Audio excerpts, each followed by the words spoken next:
Managing Oneself by Peter F. Drucker.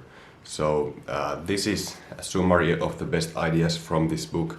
Before we start though, make sure to hit subscribe to see my next book summary as well. And also this book is linked in the description. You can order it from bookdepository.com. They have free shipping worldwide and you can get this book from the link below in the description. So it's a pretty short book, but I took a lot of good ideas from it. I have actually read this multiple times already. Let's begin with the summary. So first idea is that you should build on your strengths. It takes way more energy to even strengthen your weaknesses into mediocrity than to become like world class on something that you already are pretty good at.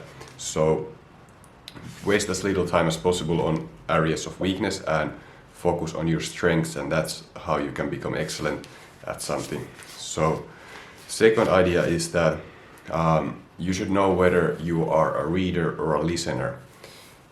People do not perform well if they go the opposite way. So for example, someone, if you just talk to them, they might not really understand and perform well, but as soon as you just bring a paper with text written, the same thing, the same information in written form, and they can read it, they can perform much better. So you should know that, and you should just know in general, how do you perform, are you a reader or a listener? Also, how do you learn? For example, I learn very well by teaching, like I'm doing now, like speaking it out. Some people take notes and it works better for them, and for some people it doesn't work that well. I like to take notes as well. It's pretty good way to learn for me as well. And then also, if you perform better alone or with a group of people, I think I perform best alone, but I also can work in a partnership. But I do not work as well as some other people work in a big group. That doesn't work for me that well. So those are some things to know. Then third thing is you should also know your values. So what are your values? They're very important to know in which order do you have your values. And then lastly, or fourth point is that take on a second career after success in the first one.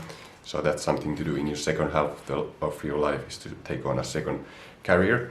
And then also another thing to do in the second half of your life, which he talked about in the end, is to start a non-profit. Is also a good way to spend the second half of your life. So that's Managing Oneself. Thanks so much for watching. If you enjoyed this video, make sure to hit thumbs up. Also subscribe to this channel if you didn't yet, and I'll see you next time.